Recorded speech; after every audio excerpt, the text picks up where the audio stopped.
Hey guys, welcome to my online C. मेरा नाम है दिव्यश और गाइस इस वीडियो में हम लोग बात करने वाले बजट 2021 के अंदर ऐसे पॉइंट्स के बारे में जो एक आम जनता या आम लोगों को पता होने चाहिए।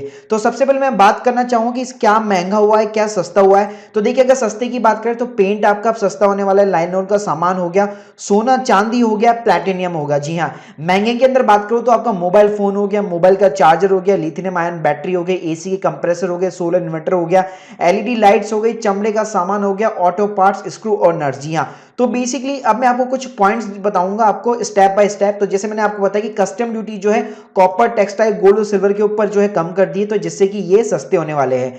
एक यहाँ पे अनाउंस ये किया गया कि अब की बार जो भी आपकी इनकम टैक्स रिटर्न होगी उसके अंदर स्लैब रेट के अंदर कोई भी चेंज नहीं किया गया है। मतलब जो टैक्स पहले लग रहा था वही लगेगा। मतलब अगर 5 लाख रुपीज तक की आपकी इनकम अगर नीचे है तो कोई भी टैक्स आपको देने की जरूरत यहाँ पे नहीं पड़ेगी। लेकिन अब से क्या होगा, आपकी आईटीआर के अंदर ऑटोमेटिकली आपकी जो सैलरी होगी या टीडीएस अमाउंट कुछ भी कटा होगा वो ऑटो प्री फिल्ड आएगा। इसका मतलब क्या है, आप वन क्लिक के ऊपर भी एक आम आदमी जो अपनी इनकम टैक्स रिटर्न यहाँ पे फाइल कर सकता है। उसके बाद में एफएम ने अनाउंस किया अफोर्डेबल हाउसिंग प्रोजेक्ट, जिनको यहाँ पे टैक्स ऑलरेडी अवेलेबल कराया है, तो जिससे कि घर लेना अब और आसान हो जाएगा। अब मैं बात करूंगा टैक्स ऑडिट लिमिट की, जो कि बिजनेस के लिए होती थी। तो पहले ये ऑडिट करानी पड़ती थी चार्टर्ड अकाउंटेंट से, वो लिमिट अब इंक्रीज करके हो गई है 5 करोड़, जिसमें अगर किसी का भी बिजनेस का अगर 95% जो ट्रांजेक्शन है अगर वो डिजिटल मोड में है तो अगर उसका 5 करोड़ के ऊपर टर्नओवर जाता है तभी उसको ऑडिट करानी जरूरी होगी। अब मैं बात करूंगा यूटी माइग्रेंट वर्कर्स की। तो इन्होंने जो अनाउंस किया था पहले भी, one nation one ration card, जो माइग्रेंट जो वर्कर्स है जो अभी कहीं पे भी चले गए वो भी ये स्कीम जो है कहीं से भी अवेल कर सकते हैं। स्टार्टअप और बिजनेस के लिए मैं बात करूं तो यहां पे इन्होंने ये अनाउंस किया कि जो ओपीसी थी, मतलब 1% कंपनी, वो अब इंकॉर्पोरेट हो सकती है without the limit for the turnover the paid up capital. मतलब आपको कोई भी कैपिटल वगैरह लगाने की जरूरत नहीं है। अगर आप एक सिंगल पर्सन है तो खुद की एक अच्छी खासी कंपनी आप एमसी के साथ में रजिस्टर कर सकते हैं। और यहां पे इन्होंने एनआरआई को भी जो है अलाउ कर दिया कि वो भी अपनी कंपनी इंडिया के अंदर यहां पे आसानी से विदाउट कोई डायरेक्टर के सेटअप यहां पे कर सकते हैं। उसके बाद में जो एफएम ने जो मॉडिफाई कर दी, जो स्मॉल कंपनी, उसकी डेफिनेशन को मॉडिफाई कर दिया है। अगर किसी भी कंपनी का पेड अप कैपिटल अगर 2 करोड़ के ऊपर नहीं है या टर्नओवर 20 करोड़ के ऊपर नहीं है तो वो सारी की सारी कंपनियां जो है स्मॉल कंपनियां मानी जाएगी। तो इंडिया के अंदर ऐसी 2 लाख से ज्यादा कंपनियां हैं।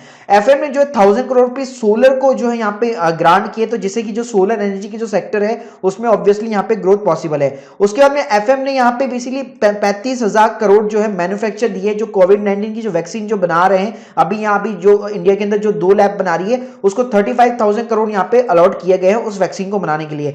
साथ में यहाँ पे जो बूढ़े लोग हैं यहाँ पे एक अच्छी खासी ये सलाह दी गई कि उनको इनकम टैक्स रिटर्न फाइल करने की जरूरत नहीं है। जी हाँ, तो जिनकी भी 75 से ज्यादा की एज है उनको अब रिटर्न फाइल नहीं करनी पड़ेगी अगर उनकी इनकम सिर्फ पेंशन और इंटरेस्ट से आती है तो। उसके बाद में 1000 करोड़ रुपीज असम और बंगाल के जो टी वर्कर्स है उनको अलॉट किए गए हैं। यहाँ पे गवर्नमेंट ने डिजिटल पेमेंट को यहाँ पे प्रमोट किया है और उसके प्रमोशन के लिए यहाँ पे 1500 करोड़ रुपए यहाँ पे खर्च करने वाली है। एग्रीकल्चर के अंदर बात करूं तो 16.5 लाख करोड़ का यहाँ पे बजट दिया गया है। गवर्नमेंट ने जो उज्ज्वला स्कीम थी उसके अंदर एडिशनल 1 करोड़ पीपल को और बेनिफिट देने का यहाँ पे वादा किया है। गवर्नमेंट ने कमिट किया है जो फॉर्मल वेलफेयर है उसका भी जो बजट इन लोगों ने अब 75,000 करोड़ ऑलरेडी पेड कर चुकी है। जी हाँ, ये फार्मर्स को, तो काफी अच्छी बात है। इस साल एक और इंटरेस्टिंग बात है कि एलआईसी का यहाँ पे आईपीओ आने वाला है। जी हाँ, तो अब आप जम के एलआईसी के यहाँ पे शेयर खरीद सकते हैं। पब्लिक सेक्टर कंपनी है और बेसिकली अगर माना जाता है इसको इंडिया के अंदर सबसे बड़ा एम्प्लॉयर एलआईसी को ही यहाँ पे माना जाता है। अगर मैं बात करूं पब्लिक सेक्टर बैंक की तो यहाँ पे 20,000 करोड़ रुपए दिए गए हैं उनको। साथ में जम्मू एंड कश्मीर के अंदर गैस पाइपलाइन का एक प्रोजेक्ट स्टार्ट किया जा रहा है। पावर सेक्टर की बात करो तो 3.5 लाख करोड़ उनको भी अलॉट किए गए हैं। इंडियन रेलवेज की बात करो तो 1.10 लाख करोड़ यहाँ पे अलॉट किए गए हैं। इसके साथ में बहुत ही इंटरेस्टिंग यहाँ पे पॉलिसी आ गई है, व्हीकल स्क्रैपिंग पॉलिसी। इसका मतलब क्या है, अभी तक जो भी हमारी पैसेंजर जो पर्सनल कार्स होती थी उनके लिए बेसिकली यहाँ पे फिटनेस सर्टिफिकेट लेना पड़ता था लिमिट के बाद में, तो अब ये लिमिट यहाँ पे 20 ईयर्स हो गई है।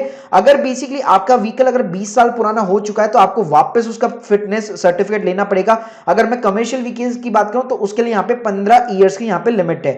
उसके बाद में यहाँ पे इन लोगों ने एक मिशन पोषण 2.0 यहाँ पे लॉन्च किया जो कि स्वच्छ भारत की तरह ही है और इसके अंदर भी 1.4 लाख करोड़ का आउटले होगा। उसके बाद में इलेक्शन की अगर मैं बात करूं, आईज ऑन द इलेक्शन, तो यहाँ पे इन्होंने जितने भी रोड्स थे, राइट, मतलब बेसिकली यहाँ पे अगर मैं बात करूं जितने भी highway gate major highway project है उनको यहाँ पे काफी ज्यादा यहाँ पे फंड अलॉट किया, जिसमें तमिलनाडु हो गया, केरला का हो गया, वेस्ट बंगाल हो गया और असम का हो गया।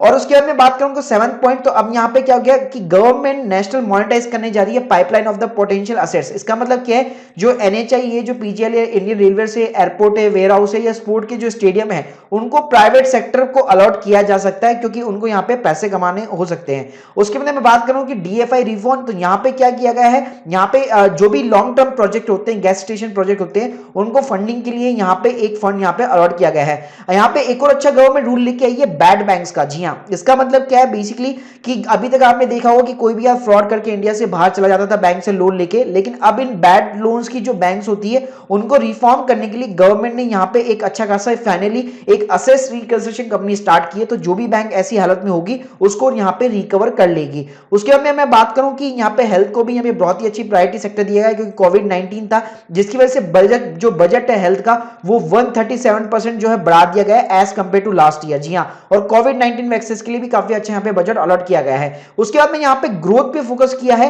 तो अगर मैं बात करूं, अगर जो हमारी एफएम है उन्होंने भी कोई भी रिलैक्सेशन नहीं दिया है इनकम टैक्स के अंदर। तो जैसे मैं आपको बता चुका हूं, जो स्टैंडर्ड जो डिडक्शन थी वो वही के वही रहेगी, कोई भी टैक्स स्लैब में भी कोई भी चेंजेस नहीं है। जो 5 लाख वाली जो टैक्स स्लैब थी जिसमें आपका टैक्स नहीं लगता था वो वही के वही रहेगी। उसके बाद बात करूं रिफॉर्म सिग्नल की, तो यहां पे जैसे मैंने बताया आपको एलआईसी का आईपीओ आने वाला है। इसके साथ में जो इंश्योरेंस सेक्टर है उसमें भी एफडीआई को इंक्रीज करके 74% कर दिया गया फ्रॉम द 49%। और लास्ट एंड एंड पॉइंट, जैसे मैंने बता चुका हूं आपको कि जो एक्सपेंडिचर जो बजट होता है बेसिकली हर साल, इस बार जो है 4.12 लाख करोड़ किया लास्ट ये था, और इस बार ये हाइक करके 34% और हाइक कर दिया गया है, जो अब हो गया है 5.54 लाख करोड़ इन 2021 एंड 22।